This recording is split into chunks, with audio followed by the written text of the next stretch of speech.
Si tu as mal au dos, écoute bien les prochaines minutes. Aujourd'hui, on va travailler ce qu'on appelle les psoas. Les psoas, c'est des régions musculaires qui sont juste ici, chaque côté de la cuisse, et qui sont malheureusement rattachées avec les lombaires, donc avec le bas du dos. Donc, c'est rattaché juste ici, et ça va venir se rattacher derrière. Donc, le problème, c'est que le fait de rester assis, donc pendant des longues périodes de temps, à cause de l'école, à cause du travail, ça fait que notre psoas va se rétrécir, ok? Et parce qu'il se rétrécit, il va exercer une plus grande tension au niveau lombaire, donc ce qu'on appelle les fameux mal de dos, ok? Donc ces mal de dos-là sont dus à ça. Et c'est la même chose lorsque tu vas faire des abdominaux aussi, des fois tu vas faire des abdos, des crunchs, des obliques, peu importe.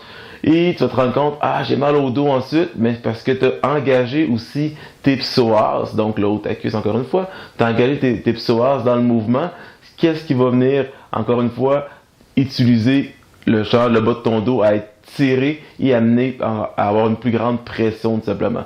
Donc, le but est de soulager justement les psoas et les rendre les plus le plus étirés possible, donc pour pouvoir avoir le plus de mobilité possible. Donc, l'étirement des psoas va faire la grande différence. Donc, je vais te montrer une routine super simple, ça dure 6 minutes environ à faire comme routine, c'est vraiment pas long. Tout ce que ça te prend, c'est toi-même t'installer. Ça peut être des fois plus confortable pour toi d'avoir un petit coussin pour placer en dessous du genou, parce qu'on va avoir le genou au sol. Donc, tu peux mettre un coussin à ce moment-là pour être plus confortable, ou ça peut être un chandail, ou peu importe de quoi, pour être plus confort, tout simplement. Et chacun des mouvements va durer 30 secondes. Bien sûr, tu peux augmenter le nombre de temps, mais sérieusement, 30 secondes, c'est bien parfait pour chacun des mouvements, puisqu'on reste presque toujours dans la même position. Donc, tu vas faire ton 30 secondes, et une fois que c'est terminé, dans le fond, bien sûr, tu fais de l'autre côté. Je te conseille, pour avoir le maximum de résultats, c'est de le faire 2 fois par jour. Ça peut être en te levant le matin, puis à la fin de ta journée de travail ou avant d'aller te coucher, quoi que ce soit. Étant donné que c'est pas long, ça vaut vraiment la peine de pouvoir justement le faire 2 fois par jour. Sinon, si tu le fais 1 fois par jour, c'est déjà mieux que qu'est-ce que tu fais en ce moment. Et surtout, ça va vraiment être spécifique sur le problème que tu as actuellement. Donc même si tu ferais des rotations puis des exercices pour venir étirer le bas de ton dos, ça va pas fonctionner. Qu'est-ce qui fonctionne? C'est vraiment les psoas. Donc, il faut qu'on vienne attaquer ça en partant. Et c'est ça qu'on va faire dans les prochaines minutes. Donc, pour commencer, on s'installe le genou au sol. Bonne posture dos droit. On va basculer les hanches vers l'avant. Donc, on sort pas les fesses. C'est le contraire. On bascule les fesses vers l'intérieur. Les abdos contractés. Bonne posture. On reste droit. Donc, c'est important d'avoir les abdos engagés, contracté, pour justement venir vraiment créer une rétroversion du bassin. Donc, c'est quand on recule le bassin. Ensuite de ça, après 30 secondes, je vais lever mon bras et je vais venir incliner mon corps donc vers l'opposé de mon genou qui est au sol. Donc, c'est le bras du même côté que le genou. Et je vais venir m'incliner sur le côté, comme c'est ici, pour être bien sûr d'avoir un bon étirement au niveau du grand dorsal et ainsi du psoas de façon encore plus profonde. Donc je maintiens la position. Ensuite, je vais venir tourner de côté. Donc, vraiment les 2 épaules bien tournées. J'oublie pas d'engager encore une fois mes fessiers pour créer une bonne bascule du bassin. Je garde le dos droit. Je tourne comme il faut. Mon dos est bien placé. Je me mets grand. Des grandes respirations aussi, pour venir gonfler le thorax le plus possible, puis ça va venir créer un plus grand étirement au niveau du psoas profond. Donc je maintiens. Et ensuite, je vais tourner même chose de l'autre côté. Comme là, tu peux le voir que je suis en appui contre un mur. Je peux me tenir contre ce mur-là, ou je peux mettre mes mains ici sur moi pour maintenir la balance, ou même mettre une main en arrière ici, afin justement de me tenir le plus en rotation possible. Si malheureusement tu as mal au genou, tu peux réduire l'angle de rotation de ton tronc. Donc ça va mettre moins de stress au niveau de ton genou.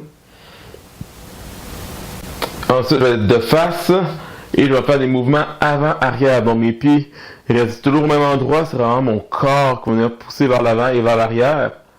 Encore une fois, j'engage les hanches, je peux venir pousser sur la fesse du même côté que mon pied qui est sur le meuble derrière moi, donc sur le coussin derrière moi. Donc je vais venir pousser, toujours en respectant mes limites. Comme c'est ici. Ensuite, je vais changer de jambe. Je m'installe pour l'autre jambe. Une bonne posture. Dos droit, comme j'ai dit. Des grandes respirations que je vais inspirer, expirer. Surtout lors de l'inspiration, ça va venir tirer encore plus sur le psoas.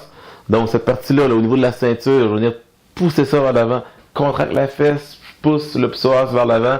C'est ça qui va faire que ça va me venir étirer à l'endroit précis que je veux venir travailler. Ensuite, je vais lever mon bras le plus haut possible et ensuite incliner pour venir augmenter l'étirement au niveau du psoas et ainsi que le grand dorsal. Et ça va venir travailler aussi le carré des lombes.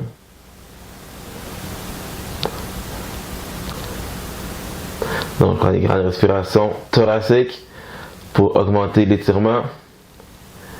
Et tout comme tout à l'heure, ce qu'on va faire ensuite, ça va tout simplement de venir faire une rotation. Peu importe de commencer à gauche ou à droite, ça ne change rien. Donc, toujours la même chose. Et bien sûr, l'objectif, toujours de gagner la fesse bien engagée. Contracte la fesse pour être sûr d'engager le psoas comme il faut. Donc, je peux mettre mes mains comme ça ici, de chaque côté, pour être sûr d'augmenter l'étirement. Je pousse toujours vers l'avant, abdos contractés. J'engage le tout. On doit sentir le psoas tirer beaucoup. L'autre côté ensuite.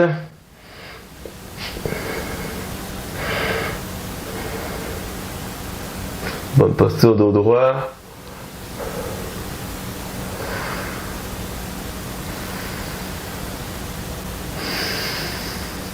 Grande respiration, c'est là qu'on va voir vraiment que le travail est bien fait. C'est pas des exercices qui sont longs à faire, mais super efficaces et très spécifiques. Dernière chose de face maintenant, donc avant-arrière. Encore une fois, je vais venir pousser au niveau de la fesse pour augmenter justement l'étirement au niveau du psoas. Bien sûr, si tu as des problèmes particuliers au niveau articulaire, c'est sûr que tu dois aller consulter avant. Donc, je n'ai pas étudié ton cas pour savoir si c'était vraiment le cas, mais normalement, tout le monde est capable de pouvoir faire ce type d'exercice d'étirement-là. Si ça crée douleur, c'est le temps de t'arrêter, ça veut dire. Donc, ce fut les exercices pour le psoas. J'espère que tu as apprécié ce mouvement-là. Donc, si tu as d'autres mouvements comme celui-ci, qui sont très spécifiques et très efficaces pour le day-to-day. Je peux donner d'autres variantes aussi. C'est-à-dire que si tu veux faire au travail, tu veux faire à d'autres moments, ou peu importe, donc d'autres types de mouvements que tu veux venir travailler, ça me faire plaisir de pouvoir t'aider sur ça. Tu peux tout simplement m'écrire un message privé, puis on va pouvoir regarder ça ensemble de façon à ce que tu aies le maximum d'informations. Et si tu connais des gens dans ton entourage qui désirent perdre 50 livres et plus au niveau du poids, donc je peux leur donner un bon coup de main, c'est sûr et certain que je suis la personne placée pour pouvoir les aider. Donc tu peux me les référer tout simplement en m'écrivant un message sur Messenger et on pourra rediscuter, donc moi, la personne et toi sur la même conversation Messenger. Tu as juste à me présenter, puis à partir de là, ben, je vais tout simplement continuer de jaser avec cette personne-là qui a besoin d'aide. Et si c'est toi-même qui a besoin d'aide, ben, tu sais quoi faire maintenant. Tu as juste à m'écrire un message privé et on va en discuter ensemble. Sur ça, je te souhaite une excellente journée. Boum!